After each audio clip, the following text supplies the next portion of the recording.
দেখো সব নতুন কাহিনী, মন ভরে দেয় তার বাণী। এই দেশেতে জন্ম না হলে এত বিনোদন পেতাম না রে। আলিফ লায়লা। আমার দেশের সাংবাদিকগুলো এত মিছে কথা কয় ভাই। এই যে দেখেন না কি লিখছে, হ্যাঁ, আরও বেড়েছে মাছ ও ডিমের দাম। এই দেখো এটা কি লিখছে, স্বস্তির সবজি এখন চড়া দাম। তারপরে দেখো এটা ফির কি লিখছে, গ্যাস সংকট, ময়মনসিংহে 20 কারখানা শ্রমিকদের ছুটি। ওই সাংবাদিকের কথার ঘরে উড়িয়ে দিয়ে দেখো মন্ত্রী ফির কি লিখছে, সারের কোনো সংকট নাই, সবজির দামও বেশি নয়, কৃষিমন্ত্রী। তাহলে পরে চিন্তা করি দেখো সাংবাদিকগুলো কত বড় সাংঘাতিক আমরা, হ্যাঁ। মন্ত্রী কৌছে যে সারেরও সংকট নাই, সবজিরও দাম নাই। মন্ত্রী মনে করছেন বাজারত যায় না, বাজারত যায় না। তোমরা এমনি একটা নেকি দিয়ে জনগণক বিভ্রান্ত করবেন, সেটা কি আমরা মানি নেবো নাকি? হ্যাঁ, সেটা আমরা মানি নেবো। সারের সংকট আছে, সারের সংকট আছে, কাইও কর পাবি, সারের সংকট আছে। এই যে বনত কাইও কর পাবি, সারের সংকট আছে।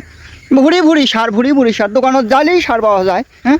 আর সবজির দোকানত গেলে তো কোনো কিছু কনে না কেনা। মনে করেন এখন সবই 10-12 টাকা করে কেজি, 10-12 টাকা করে কেজি হলেই মনে করেন পাওয়া যায়, হ্যাঁ। তাহলে পরে আমরা জনগণ আমরা কারটা বিশ্বাস করবো? এই যে সাংবাদিকের ঘরে কথা বিশ্বাস করবো না মন্ত্রীর কথা বিশ্বাস করবো? মন্ত্রী কি কোনোদিন মিছে কথা কয়? হ্যাঁ, মন্ত্রী কোনোদিন মিছে কথা কয়? মন্ত্রী কোনোদিন মিছে কথা কবার পাই না। আর আমরা কয় বলে সারের দাম বেশি, সারের সংকট, গ্যাসের সংকট, কারখানা বন্ধ হয়ে যাচ্ছে, এটা হচ্ছে সেটা হচ্ছে, সবজির দাম বেশি। মন্ত্রীর চা তোমরা বেশি জানেন, মন্ত্রীর চা বেশি জানেন, হ্যাঁ।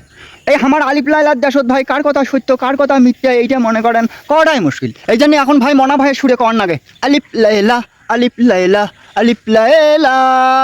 দেখো সব নতুন কাহিনী, মন ভরে দেয় তার বাণী। এই দেশেতে জন্ম না হলে এত বিনোদন পেতাম না রে। আলিফ লায়লা।